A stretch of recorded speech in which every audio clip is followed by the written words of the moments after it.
Hello everyone, hope you're doing well. Today in War Thunder it's time to have a look at another devblog. This is the T-80U, and it's going to be the Soviet Rank 7 MBT. With the Challenger 2 gracing our eyes about a week ago now, it was obvious that we were going to get other nations' MBTs, and well, the Soviets have got theirs, and it isn't really a surprise that they have the T-80U, but I will say I am kind of worried because of just the sheer armor on this thing and also the power of the gun. So what is the T-80U compared to other machines? Well, we have the T-80 in game right now, and the T-80U is just a straight direct upgrade. We're talking improved armor, improved engine, improved systems for the gun, and also just improved ERA, improved basically everything. In the 1980s, the Soviets looked at the vehicles that they had, and instead of producing fully new ones, a lot of them they just straight upgraded in a lot of very, very good ways. And the T-80U is definitely one of those vehicles which massively benefited from this. With getting a much larger engine and mainly the armor differences, which are really going to make a difference in game. So let's have a chat about the differences between this and let's say one of its contemporaries, such as the T-80B, which we have in game right now. So to try and at least give you some comparisons. So right now, if we have a look at it and if we have a look at the devblog, the T-80U is going to have ridiculous armor, especially on its turret. Through the devblog, they make sure to make references to the Kontakt-5. They also make references to just the sheer amount of armor. So as it says, with the Kontakt-5, the armor on the T-80U is able to absorb up to 620 millimeters of penetrating power from kinetic and up to 1,000 millimeters from chemical rounds. Now, I'm sure that's talking about the most armored areas on the T-80, and even from the pictures we can tell that there are going to be some weak spots on the front of it, but still, that is insane compared to everything else we have in the game right now, and I'm sure will still be more armor than the Challenger 2. And the reason why I say that is because on launch, the T-64B had, in my opinion, the way its armor was laid out was much better than the Challenger 1s that we have in game at the time. Right now, it's debatable, but back then, definitely so. So, with this Kontakt-5 replacing the Kontakt-1, you get a massive increase in not just heat defense, but also APFS defense and general kinetic rounds. So, what is the difference between Kontakt-1 and Kontakt-5? Well, Kontakt-5 itself is specifically designed not to just deal with heat, but also to have some effective thickness against kinetic rounds. Now, the way this works is you have basically bricks of explosives which are sandwiched between two plates, and the plates are arranged in such a way as to move sideways rapidly when the explosive detonates. And this means that the incoming kinetic energy penetrator or shaped charge has to cut through more armor than is actually there, because if the plates move sideways across each other, that is technically two more plates that they have to go through instead of just a singular one. It's an incredibly clever technology when it comes to Kontakt-5, and it is nice to see it in game. And for me, it definitely improves this tank a lot when it comes to its armor. And also, a lot of things that I've been thinking about is the AH-1Z, right, is a very, very good top-tier helicopter for the Americans, and one of its reasons for this is its ATGMs and also its Hellfires. Now, the penetration on such things means that we're going to see these T-80Us be able to not bounce the shells, but they're going to be able to absorb some of the ATGMs coming into the systems, which to me is a little bit balmy, unless obviously once again you hit the weak spots. So you may be thinking, well, they're adding a bunch more armor, they're adding a bunch more additional armor as well. How the hell is this thing going to be speed-wise? Because the T-80 in the game that we have, you know, its acceleration is pretty good, it's got a good top speed, speed. Still struggling on that reverse gear though, but it's got good forward momentum, let's say. Now the the Soviets obviously saw this problem too, and at the same time they added in a 1,250 horsepower gas turbine engine, so they improved the engine as well. And this means that this modern MBT, or we'll call this a 1990s MBT because it was produced at the late 80s, it is going to have more mobility along with the increased armor. So this is not just an engine which compensates for the armor which has been put on. This engine makes it better than it was previously. Now on top of this, the T-80U gets a higher penetrating ATGM, but the meta doesn't seem to really favor ATGMs right now. Obviously this could change at some point, especially with the new formulae which are coming in, and also we haven't seen the protection on the tanks which are coming in. So, you know, we're going to have a look, I think is the way to put it. But it definitely means that against stuff like helicopters, this Soviet MBT will be able to be used against that as well. Something to think about is the fact that a lot of these Soviet machines were used in a way to also counter helicopters, or at least that was kind of the idea, that, you know, you could use the ATGMs for more than one ideal. So, a lot of the Soviet MBTs in game, unfortunately the helicopters outrange them right now, but you can still, if the helicopters get close, do something about it. So also it talks about how it's going to get new armor-piercing shells. And this is, it says that the ammunition selection remains virtually the same, and I'm wondering if it's just talking about standard AP shells, maybe as a default, but that would be incredibly weird, since all of the top tier MBTs, you know, you have long darts, you have the APFSDSs, and also the Heat, and the ATGM and the HE. So for me, it would be incredibly weird. So I'm guessing we're just going to get some slightly better APFSDS for this thing compared to the T-80B. So the T-80B is already a 10-0 vehicle, and you're upgrading it in every single way. So I think it's safe to say that this is definitely better than its contemporary in the T-80B. Another thing to go through as well is this also follows the pattern of the major update 1.77 that we had at exactly this time last year.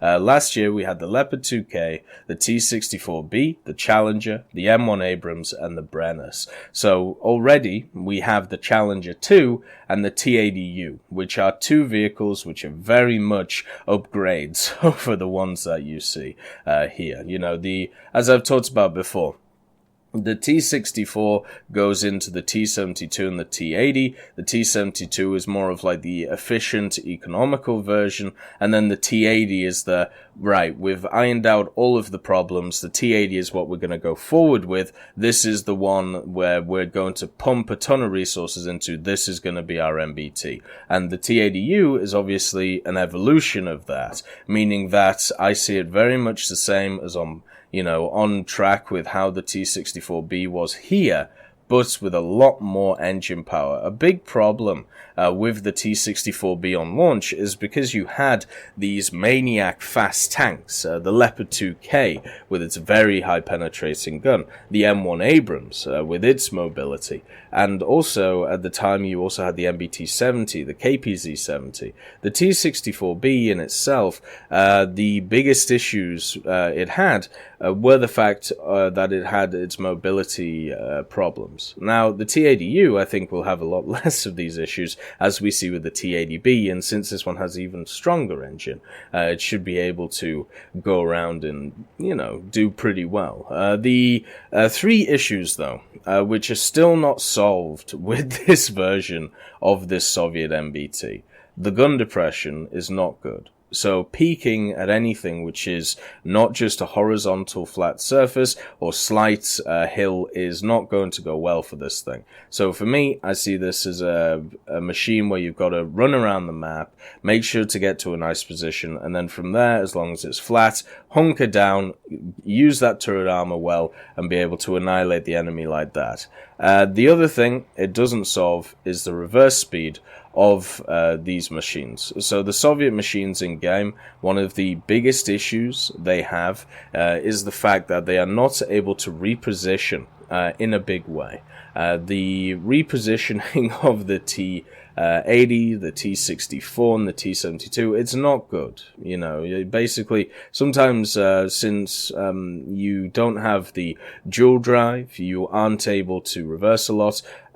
If you are seen, or if the enemy team knows where you are, sometimes you want to reposition, especially if you want to hunker down and do a lot of damage. Well, it's quite hard to do when you can't maneuver out of that position. You'll see this problem a lot with British mid-tier vehicles like the Cromwell or even the Crusader at earlier tiers, where you get in a good position because of your main mobility, and then you're like, well, what do I do now? Because the enemy is approaching and I can't get away. You know, I can't reposition. So that's a problem. On top of this as well, you still have the same type of autoloading system that you have on the T-80B here.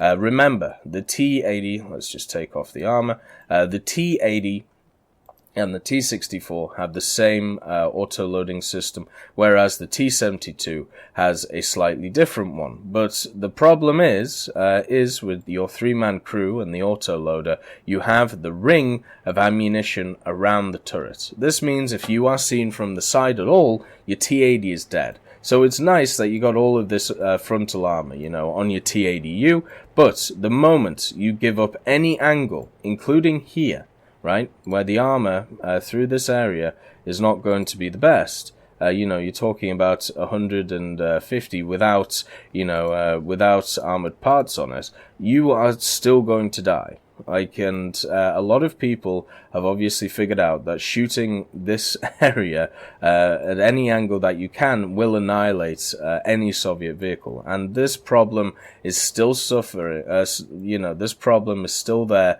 for the T-80U. Only it's going to be harder to do it from the front.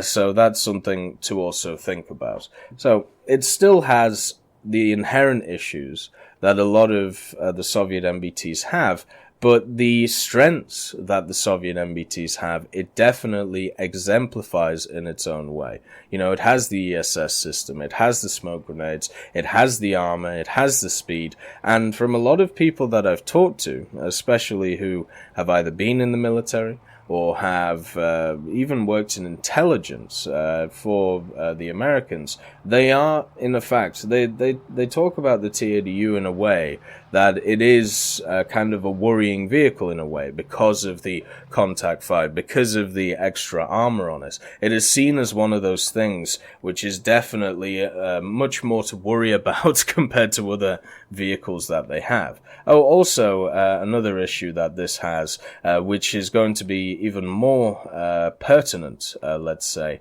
now that we have the new Lanz-Odermatt formula system for the long rod penetrators, is the weak spots. Because there still is a massive weak spot on this thing. It's the same as all of the other Soviet ones, it's just exemplified. You can see it. It's right here. So even if you are struggling to see it, even if this thing is hulled down, if the person who is hulled down screws up by even more than a few meters or even a meter, just hit the drive support. I mean, I know it's a hard shot, but it might be your only chance. The lower plate as well should be a little bit more well armored as well, and we'll have to see when it comes to the dev server how actually well armored this is, and where is this 600 millimeters? Like, is it on the turret? Because you can see how the Kontakt-5 is angled as well. This makes it different to the previous Kontakt-1, where it's actually angled like a triangle. You can see. So that's going to improve the turret armor a lot when it comes to it. It's going to be very interesting when either a helicopter or a tank hits this T-80, because we're going to get a situation where just a lot of stuff is going to come off of it, especially from, like, let's say a Hellfire missile or a TOW, where if you hit this front plate, you're just going to have Kontakt-5 fire everywhere. If you hit it here, you're going to have flaps of this material and then Kontakt-5 flying everywhere. It's going to be wonderful. Like, it's gonna look very, very interesting.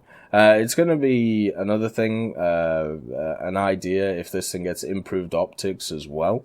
Something that a few people have talked about is the idea of night vision, the idea of different optics when it comes to vision in the game being introduced. It's been kind of flirted with, let's say, by Gaijin. In the past, they said that one of the biggest issues they have is system requirements, and when that's figured out, it'll probably come to the game. I wonder how much this would affect a vehicle like this, which does have a lot of armor, when it can be seen a lot easier compared to, before. But yeah, with the T-80U, I am still skeptical about it because of its inherent issues we've talked about.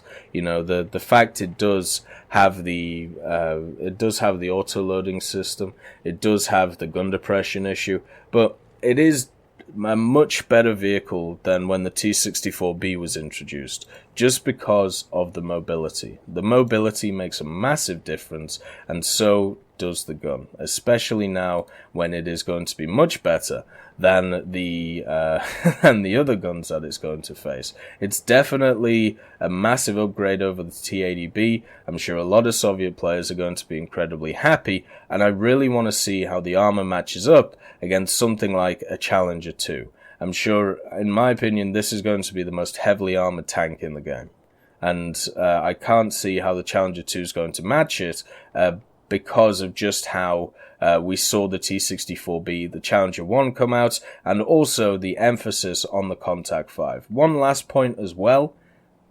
Will this Kontakt-5 be a modification?